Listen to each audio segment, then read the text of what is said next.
Did the album title emerge very early on? Did that lead the album, or did the album title arrive later during recording? I think it was quite early. It was because it came from a book. I can't remember the title of the book now. Some book Matt was reading about. It was Symmetry. was that the title of the book? No, I don't think it was. It was some like crazy book about quantum physics, or something that he was like pretending to enjoy, during that time. But the title was about. I can't remember. It's like it's meant to be the point in the universe that is meant to describe why we all exist, or something like that. Yeah. It was some. Yeah. Was Newborn always going to be the start? So that was come reasonably early, has it? Because that sounds like a statement of intent. That sounds like how you start a record, doesn't it? I mean, it has everything, really, doesn't it? I think that was probably I think that and Plug-in Baby were probably the first songs that were written. I mean, I can remember us jamming that Newborn riff on the Chili Peppers tour. And that's when it came about. Like I said, it was done in the first session with Dave Bottrell. I'm not sure we knew it was going to be the opening to the album, but I think once everything else was finished, it was pretty obvious that was what should kick it off. And there's various themes that run through the record, but certainly there's this thing that Matt talked about, finding an escape. Were you aware at that time, maybe, that you were now really beginning to be a bit out of step with the rest of music? You always were, to a certain extent, in the UK, but from here it was just, to hell with it, we're going off on this tangent, and so you can come with us or not. I think we just felt a bit weird compared to everyone else. We felt a bit strange and a bit, just a bit, on the edge. That's what was coming from Devon does to you, I think. Yeah. We felt a bit rural and isolated. Anyway, in our lives, so I think that reflected in the music. Absolutely. I mean, there is this. There's almost this feeling that some of the lyrics are about sort of struggling to coexist with people.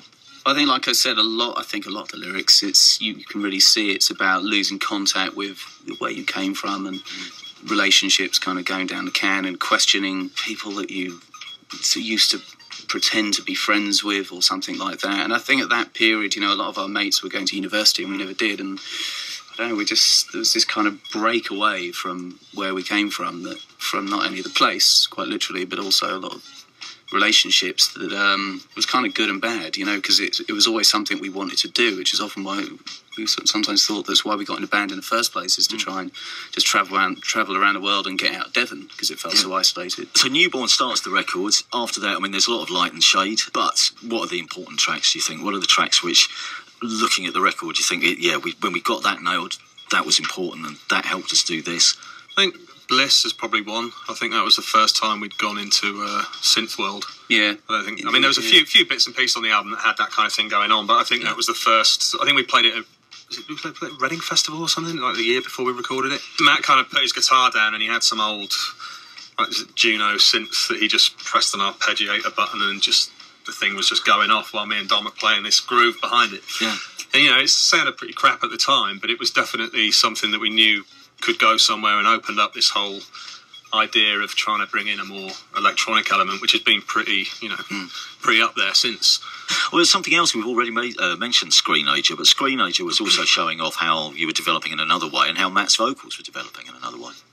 Indeed, that was just us and John Leckie just kind of really getting weird and trying to figure out what we were going to do.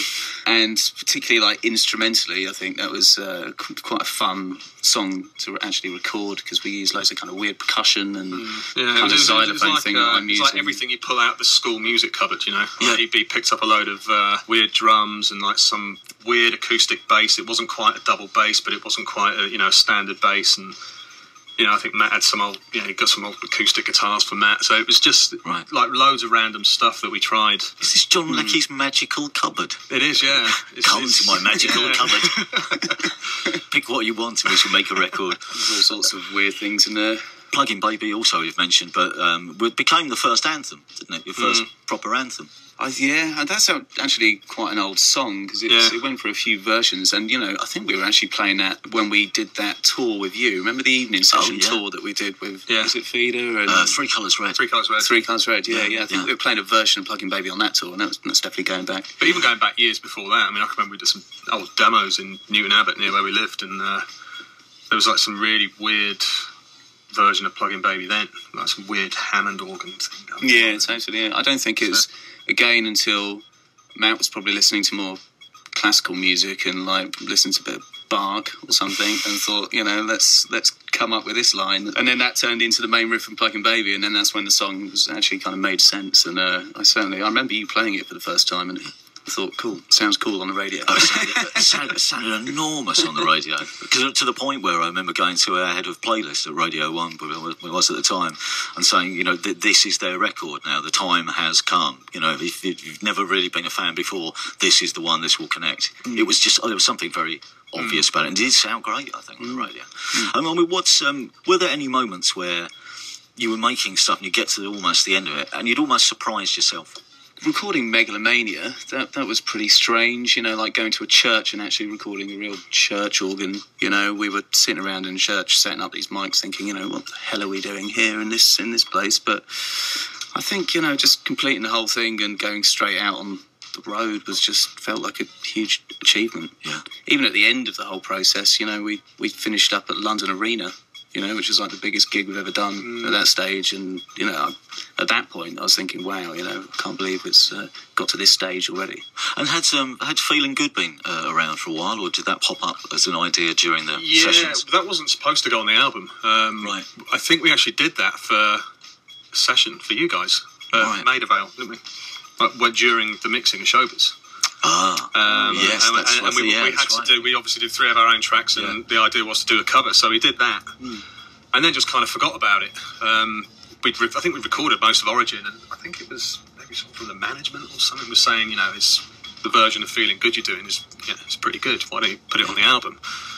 And I think we were pretty dead against it at the time, and then, you know, we thought, you know, we'll give it a go. You know, at worst we've got a B-side, you know. And it's been in the live set ever since. So, you know, it must have been good. So, as you mentioned, you're going to be doing this at Reading and Leeds festivals. Are you going to attempt all the tracks during the? We're going to attempt them. Yeah. Definitely going to attempt them. Whether we actually pull them off is a whole different story. There's things like Screenager, Dark Shines we honestly haven't played for 10 years or something like that. So we're just after this, we're going to go and see whether we can play them. Right. And the other things, you know, they've been in and out the set over like the last 5 years or something like that. I think there's only 4 songs that we haven't played for a long time. You know, all the other, I mean, songs like Newborn and Plug-in Baby have been in pretty much every set. You know, and, you know, even songs like Bliss have been in and out the set. Space Dementia we probably played 2 or 3 years ago, maybe. Which I guess, if you think about it, shows the strength of some of the material on this record. You know, for songs from a second album to still be there making regular appearance. Yeah, I mean, songs like Plug-in Baby. I mean, still, it's, you know, it's kind of weird because I know a lot of bands get bored of playing older songs, particularly if they were quite big, you know, at the time they came out. And, you know, for me, that song is still like a highlight of the set, you know, when you look at the crowd.